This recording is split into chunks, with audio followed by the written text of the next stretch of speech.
Party लोग क्या कहते हैं, अरे तो हिंदू है, मियाँ क्या सामान ले लो, तो भाई मुसलमान देश से गैस मत लो, मुसलमानों के यहाँ डीजल मत लो, मुसलमानों के यहाँ पेट्रोल मत लो। तो तुम्हारे बाप कहां पैदा किए, पेट्रोल कहां से आता है? आज हम सभी लोग उस महामानव को याद करने के लिए आए हुए हैं जिस महामानव की लेखनी के नाते हमको आपको खुली हवा में सांस लेने का मौका मिला। सोचिए, बाबा साहब डॉक्टर भीमराव अंबेडकर ने संविधान दिया इस देश को। उस संविधान के रहने के बाद भी आज देश और प्रदेश में ऐसी सरकार है कि संविधान में बनी हुई व्यवस्था के बावजूद बाबा साहब को याद नहीं करने देते। सौरिया के लोगों, आप बाबा साहब की जयंती को याद करना चाहते हो तो सत्ताधारी दल के इशारे पर थाने की पुलिस आ जाती है आपके काम को रोकने की। आ जाता है, एसडीएम आ जाता है, तहसीलदार आ जाता है कि आप बाबा साहब की जयंती नहीं मना सकते। ये इस देश का सबसे बड़ा संविधान का अपमान है कि नहीं? मुझे कल ही से लोग बता रहे थे कि कुछ लोगों ने कहा कि हम बाबा साहब की जयंती नहीं मनाने देंगे।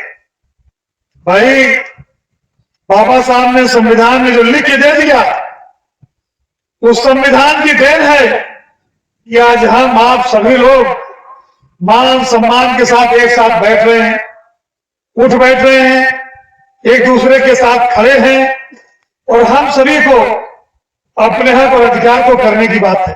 बाबा साहब ने जो हमें संविधान दिया, एक वोट का जो उन्होंने अधिकार दिया, आप सोचिए, विशेषकर मैं माताओं से, बहनों से, अपने नौजवान साथियों से कहना चाहता हूं, बाबा साहब ने हमें जो एक वोट का अधिकार दिया, बाबा साहब के उस संघर्ष के लगभग 75 से 100 साल ज्यादा बीत चुके हैं। इस देश में संविधान को लागू हुए 75 साल से ज्यादा बीत चुके हैं।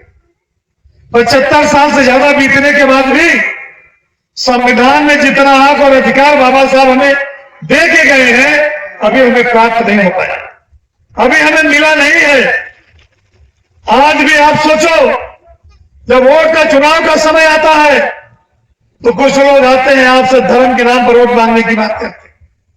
मैं आपसे पूछना चाहता हूं, जो आपके गिलास में आपका पानी नहीं पी सकता, जो आपके थाली में खाना नहीं खा सकता, जो आपको अपने साथ बगल में चारपाई पर नहीं बैठा सकता, आप हक और अधिकार की बात कैसे करें? और नकली लोग हैं जो चुनाव में आपके पास आते हैं, आपसे धर्म के नाम पर वोट मांगते हैं और जब चुनाव खत्म हो जाता है तो बाबा साहब की जयंती भी मनाने से आपको रोकने का काम करते हैं। ऐसे लोगों को आपको पहचानना पड़ेगा।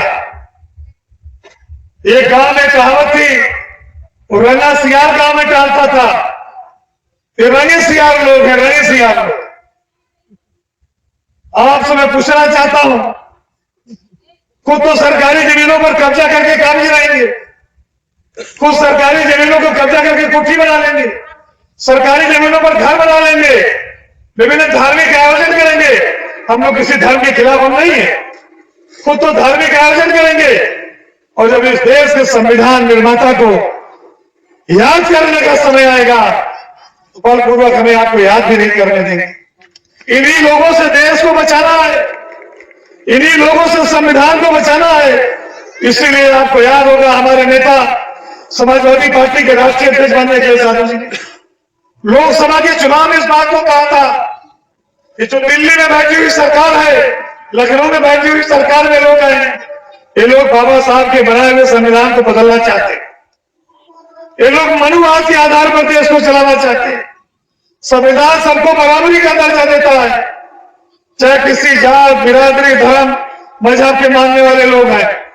संविधान कहता है कि सारे लोग बराबर हो, सबको बराबर का हक और बराबर का अधिकार है। लेकिन कुछ ऐसे लोग हैं जो बहका कर, फुसला कर, गुमराह करके, लोभ दे करके, लालच दे करके, डरवा करके, धमका करके हमारा आपका वोट ले लेते हैं। जब राजपाट उनके हाथ में चला जाता है तो फिर जिस संविधान ने हमें सम्मान दिया, हक दिया, अधिकार दिया, बराबरी दी है, उसी संविधान को बदलना चाहते हैं। इसमें मनुस्मृति को कोई नहीं पढ़ा होगा। ये भारतीय जनता पार्टी के लोग दिल्ली और लखनऊ में बैठे हुए लोग जिस मनुस्मृति को लागू करना चाहते हैं, ये आपको व्यक्तिगत लाभ तो दे सकते हैं, आपको एक कपड़ा सिलवा देंगे, आपको साइकिल दे देंगे, आपको 100 मीटर खड़ंजा दे देंगे, आपको हैंड पाइप दे देंगे, अधिकार की बातें कभी नहीं करेंगे, आपके साथ बराबरी पे चलने की बातें कभी नहीं करेंगे। देश कहां जा रहा है? मैं धन्यवाद देना चाहता हूं उत्तर प्रदेश के लोगों को, जिन्होंने दिल्ली में भारतीय जनता पार्टी को रोकने का काम किया। उन लोगों ने नारा दिया था, भाजपा के लोगों ने, कि 400 MP हमें जिता दो, हम संविधान को बदल देंगे। यहां जितने लोग बैठे, मैं आपसे पूछना चाहता हूं, कोई भी इस देश के 100 में 95 से ज्यादा लोग, मैं कहता हूं 99% लोग चाहते हैं इस देश का संविधान बना रहना चाहिए, इस संविधान बचा रहना चाहिए, संविधान के आधार पर हक और अधिकार मिला रहना चाहिए। मनुवादी वो लोग हैं जो इस देश में एक वर्ग को, एक जाति को ऊंच समझते हैं, बाकी इस देश के 90% जातियों को नीच कहते हैं, अछूत कहते हैं, जिनसे नफरत रखते हैं, जिनके साथ बैठना नहीं चाहते हैं, जिनके साथ बोलना नहीं चाहते हैं, जिनके गिलास में पानी नहीं पीना चाहते हैं, जिनको अपने गिलास में पानी नहीं पिलाना चाहते हैं, ऐसे लोग इस देश के संविधान को बदलना चाहते हैं। तमाम बाधाएं आएंगी। बाबा साहब डॉक्टर भीमराव अंबेडकर जब शिक्षा ग्रहण कर रहे थे तो तमाम बाधाएं उनके सामने आई थी, तमाम परेशानियां आई, लेकिन हम लोग धन्यवाद देना चाहेंगे छत्रपति साहू जी महाराज को, जो कोल्हापुर के नरेश थे, पिछड़ी घाट में जिन्होंने जन्म लिया था, वहां के राजा थे। उन्होंने अपने सरकारी खजाने से बाबा साहब डॉक्टर भीमराव अंबेडकर को विदेश में शिक्षा दिलाने का काम किया था। और जब बाबा साहब डॉक्टर भीमराव अंबेडकर विदेश से शिक्षा ग्रहण करके आ गए तो कोल्हापुर के नरेश से छत्रपति साहू जी महाराज ने अपने बग्घी में बैठाकर, राजा ने अपने बगल में बैठाकर बाबा साहब डॉक्टर अंबेडकर को अपने राज में डालाकर सम्मान दिलाने का काम किया। बाबा साहब जब आपको वोट देने के अधिकार की बात कर रहे थे, ये सामंतवादी लोग, राजा महाराजा लोग, जमींदार लोग, मनुवादी लोग किसी जाति की बात नहीं करना चाहते। ये लोग नहीं चाहते थे कि इस देश के गरीबों को, पिछड़ों को, दलितों को, शोषितों को, भूमिहीनों को, मजदूरों को, कमजोरों को वोट का अधिकार मिले। और उन लोगों ने वोट के अधिकार पर विरोध किया था और उन्होंने कहा नहीं, बाबा साहब ने कहा नहीं, हम सबको वोट का बराबर अधिकार देंगे। फिर वो नहीं माने तो लोगों का ऐसा करिए, जो जमींदार लोग हैं, जो राजा महाराजा हैं, जो बड़े बड़े अफसर हैं, सिर्फ उन्हें वोट का अधिकार मिलना चाहिए। बाबा साहब इस पर तैयार नहीं हुए। फिर उन लोगों ने कहा कि जो बड़े लोग हैं उनका वोट ज्यादा होना चाहिए, जो गरीब, कमजोर, बेबस, लाचार लोग हैं उनका वोट 1 होना चाहिए। बाबा साहब इस बात को भी नहीं माने। अगर ऐसा बाबा साहब मान गए होते तो आज अडानी का वोट 1 करोड़ गिना जाता और उनका वोट 1 गिना जाता, तब आप उनसे कहां लड़ पाते। बाबा साहब ने इस देश को, हमको, आपको, इस देश के शोषित, पीड़ित, दलित, पिछड़े और अकलियत के गरीब समाज को, मजलूम समाज को जो सबसे बड़ी ताकत थी वो 1 वोट का अधिकार जो आपको दिया, और समान वोट का अधिकार, चाहे हो बेटा रानी का, चाहे हो बेटा मेहतानी का, चाहे राजा का बेटा हो, चाहे रंग का, चाहे दलित का बेटा हो, चाहे मनुवादियों का, सबके बच्चों को वोट का बराबर अधिकार होगा। यह बाबा साहब ने सबसे बड़ी चीज हमें दी थी। जब वोट का सबने बराबर अधिकार बाबा साहब ने दिया, इसके बाद भी बाबा साहब की जयंती मनाने में लोग रोड़ा अटकाने का काम करते हैं। आज जो 10% EWS के लोग, प्रिंसिपल साहब आ गए, इनको ज्यादा जानकारी है,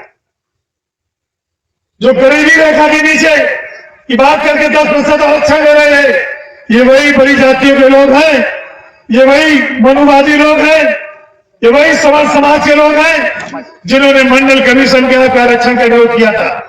बाबा साहब ने जो हमें संविधान दिया था, उस संविधान के आधार पर जो मंडल कमीशन की रिपोर्ट आई थी, उस मंडल कमीशन की रिपोर्ट को लागू करने के लिए जिन लोगों ने विरोध किया था, उन्हीं लोगों ने 24 घंटे के अंदर अपनी 10% आरक्षण गरीबी रेखा के नीचे कर दिया।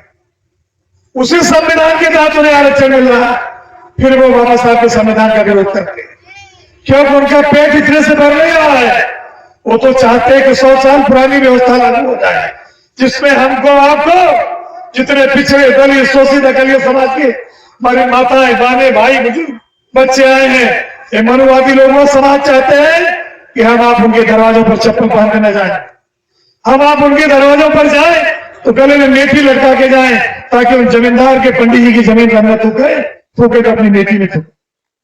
यही तो 100 साल पहले होता था, यही तो 200 साल पहले होता था। आज जब संविधान ने हमको आपको बराबर कर दिया, आज उनको ये बात पच नहीं रही है। जब पच नहीं रही है तो किसी तरह से कहीं न कहीं से आपको हमको परेशान करने की कोशिश करते हैं। और मुझे ये जानकारी मिली है, जिस संविधान के तहत थाने में दरोगा थानेदार होकर आया है, जिस संविधान के तहत यहाँ का एसडीएम होकर आया है, जिस थाने के तहत सिपाही हुआ होगा, ये भी उस संविधान का विरोध करने के लिए सत्ता के इशारे पर आ जाते हैं और कहते हैं सोरैया के लोगों बाबा साहब की जयंती नहीं मनाने दें। अरे मैं 100 साहब तुमसे पूछना चाहता हूं, तुम अपने माँ बाप से पूछना, यदि बाबा साहब का संविधान न होता तो तुम 100 हो जाते, तुम एसडीएम हो जाते, तुम तहसीलदार हो जाते, तुम वकील हो जाते, तुम कलेक्टर कप्तान बन जाते। उसी संविधान के अंदर नौकरी करके एक आदमी दरोगा बना है और उसी संविधान निर्माता की जयंती मनाने से रोकने का काम कर रहा है। दिन निकलता है तो दिन डूबता भी है साथियों, रात होती है तो दिन भी होता है। याद रखना संविधान विरोधियों, आज तुम्हारा दिन है तो कल संविधान समर्थकों का भी दिन निकलेगा। संविधान के समर्थकों का जब दिन निकलेगा तो तुम सोच लेना तुम्हें जगह कहां मिलेगी। फिर न तुम्हारा दरोगा तुम्हारे काम आएगा, न तुम्हारा सिपाही तुम्हारे काम आएगा, न तुम्हारा एसडीएम तुम्हारे काम आएगा, न तुम्हारा थानेदार तुम्हारे काम आएगा।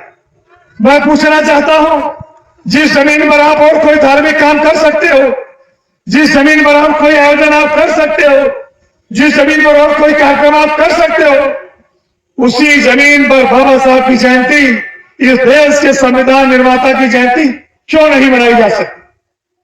ये बात मैं यहाँ के एसओ से पूछना चाहता हूं, ये बात मैं यहाँ के एसडीएम से पूछना चाहता हूं, और यही बात मैं यहाँ के मनुवादियों से भी पूछना चाहता हूं। याद रखना मनवादी लोग, एसओ चला जाएगा ट्रांसफर हो जाएगा, एसडीएम चला जाएगा ट्रांसफर हो जाएगा, और तुम तो यही रहोगे तो जवाब तो तुम्हें हर बात का देना पड़ेगा। फिर इसी सोरैया के लोग, इसी गोसाईपुर के लोग, इसी अगल बगल के लोग इसी संविधान के दायरे में रहकर जब तुमसे ये सवाल करेंगे कि बाबा साहब की जयंती आपने क्यों नहीं मनाने दी, उस दिन तुम्हें क्या जवाब देना होगा, ये जवाब भी तुम सोच कर आगे के लिए काम करना। बस इतना मैं कहना चाहता।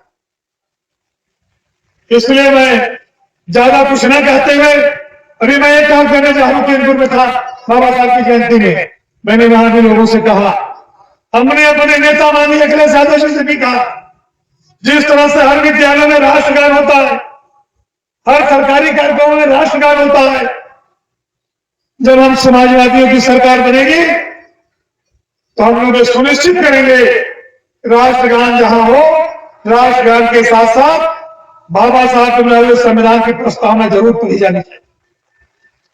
बाबा साहब के बनाए हुए संविधान की प्रस्तावना जो 1 पेज की 3 पैरा की है, मुश्किल से मुश्किल पढ़ने में 3 से 4 मिनट लगेंगे। प्राइमरी का भी बच्चा 3-4 मिनट में पढ़ने। हर विद्यालयों में प्रतिदिन बाबा साहब के बनाए हुए संविधान की प्रस्तावना हर विद्यालय के बच्चे को जरूर पढ़ा जाना चाहिए।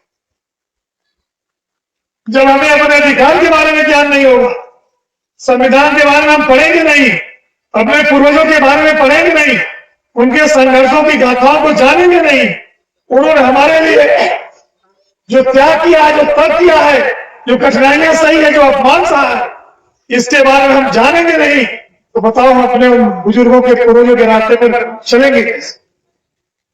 उन पर हम चलेंगे कैसे? इसलिए मैं आप सभी लोगों से कहना चाहता हूं, तमाम बुद्धिजीवी पढ़े लिखे लोग यहां बैठे हुए हैं। अब तो हर घर में पढ़े लिखे लोग हैं, हर व्यक्ति पढ़ा लिखा है, हर बेटी बेटा पढ़ा लिखा है। मैं आप सबसे अनुरोध करना चाहता हूं, कुछ लोग हमको आपको गुमराह करने आते हैं और जब चुनाव का समय आता है तो क्या कहते हैं, ये मुसलमान है, इसके यहां से सामान मत खरीदना, ये मुसलमान है, इसके यहाँ से राशन की सामान मत लो, इसके यहाँ कपड़ा मत लो, इसके यहाँ दवा मत लो। मैं आप सभी से पूछना चाहता हूँ, जब आप लोग कहते हैं दलित की दुकान है, इसी चौराहे पर 2 दुकानें खुलवा दो, एक शैलेश की खुलवा दो, एक इन्होंने कल कार्यक्रम रोका उनकी खुलवा दो। देखो कौन किसके यहाँ बैठता पता लग जाएगा, कौन किसके कपड़े चाय पीता पता लग जाएगा। जो लोग कहते हैं इनकी दुकान से, दलित की दुकान से सामान मत लो, मुसलमान की दुकान से सामान मत लो, उनसे मैं पूछना चाहता हूं, जब तुम अस्पताल में खून लेने जाते हो, प्लेटलेट लेने जाते हो, तो अपने ग्रुप का लेते हो, अपनी जाति के मानते। हम आपसे पूछना चाहते हैं, क्या जिन लोगों को मेरी आवाज सुनाई दे रही हो, जो गांव समाज की जमीन में बीघा कब्जा करके घर बना के, उन लोगों से पूछना चाहता हूं, आप अपनी बिरादरी का खून मानते हो कि अपने ग्रुप का खून मानते हो? और बताओ, भारतीय जनता पार्टी लोग क्या कहते हैं, अरे तो हिंदू है, क्या सामान ले लो, तो भाई मुसलमान देश से गैस मत लो, मुसलमानों के यहाँ डीजल मत लो, मुसलमानों के यहाँ पेट्रोल मत लो।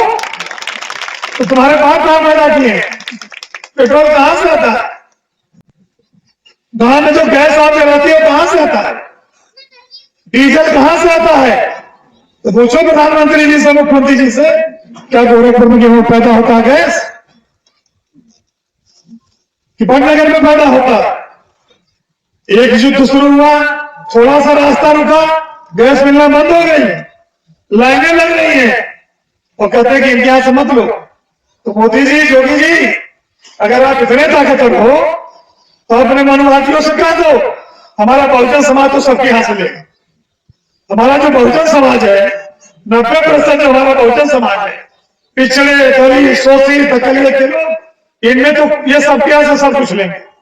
लेकिन आपके जो लोग हैं, उनसे कहते हैं मुस्लिम देश के गैस न ले, मुस्लिम देश का पेट्रोल न ले, मुस्लिम देश के डीजल न ले। अब तो हम उनसे, तो मैं जानू ये आपको गुमराह करने की कोशिश हुई।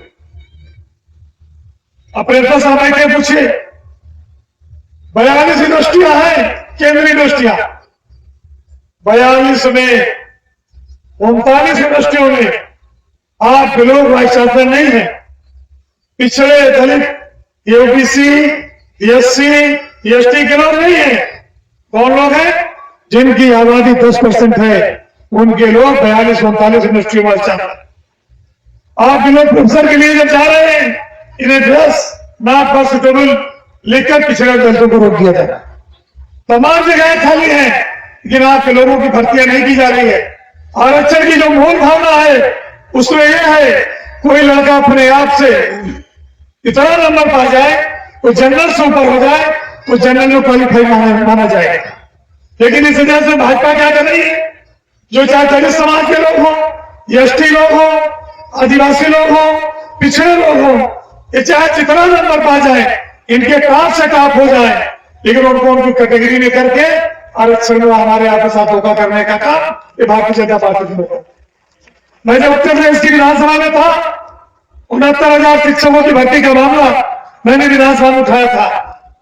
69,000 में 13,000 बैकवर्ड क्लास के लोग, 6,500 अनुसूचित जाति जनजाति के लोग, जिनके साथ अन्याय हुआ है। 69,000 में 19,500 हमारे यहाँ के लोगों के साथ अन्याय करके भाजपा के लोगों ने अपने लोगों को गलत तरीके से भर दिया। जब माननीय उच्च न्यायालय ने कहा कि गलत हुआ, तो फिर लोगों ने आपकी मदद नहीं की, अपने लोगों को सुप्रीम कोर्ट भेजकर खुद पैरवी ढीली करके स्टे करवा दी। एक बार की भर्ती की नियुक्ति आई, कायदे से 2300 में बैकवर्ड क्लास का बनता था, ये लोगों ने 1400 निकाला। एसटी का, एससी का जितना बनता है उसका आधा निकाला, यानी कि एससी का और बीसी का आधा आधा पद अपने लिए खा रहे थे। माननीय अखिलेश यादव जी ने, समाजवादी लोगों ने, तमाम लोगों ने जब हल्ला मचाया, और उसमें लोगों ने संशोधन।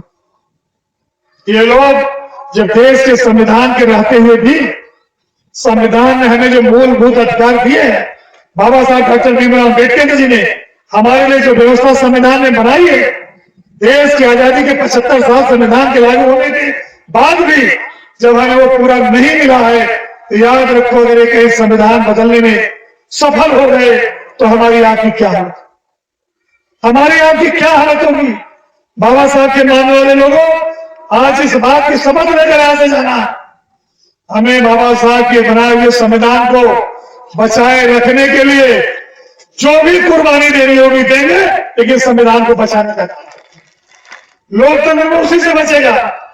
इसलिए जब चुनाव का समय आता है, वोट का समय आता है, तो हिंदू बनाएंगे, कुछ और बनाएंगे, लोभ देंगे, लालच देंगे, मुकदमा लिखवाएंगे। हमारे हाथ में जो अगुआ रहेगा उसको पकड़, उसको लाख 2 लाख की मदद करेंगे। तो अगुआ कहेंगे चलो भाई एक बार बात मान लो, इससे बात बनने वाली नहीं। एक व्यक्ति का भला हो जाने से समाज का भला नहीं होगा, कतई नहीं होगा। इसलिए समाज का भला तब होगा जब बाबा साहब डॉक्टर भीमराव के बनाए हुए संविधान के अनुसार सरकार चलाने वाली सरकारें होंगी जो आपके हाथ से बनी। आपसे पूछना चाहते हैं, महंगाई इतनी ज्यादा है, बेरोजगारी इतनी ज्यादा है, भ्रष्टाचार इतना ज्यादा है, और जितने लोग यहां बैठे हो, जितने लोग बैठे हो, मैं पूछना चाहता हूं उसमें से पिछले 4-5 सालों में कोई थाने तो गया होगा, तहसील तो गए होंगे, ब्लॉक सेक्रेटरी के यहां गए होंगे, किसी सरकारी कार्यालय में गए होंगे। एक आदमी बता दो थाने का दरोगा बिना पैसे सुना हो बताओ, तहसील का लेखपाल रजिस्ट्री बिना पैसे सुना हो बताओ, सेक्रेटरी बिना पैसे सुना हो तो बताओ।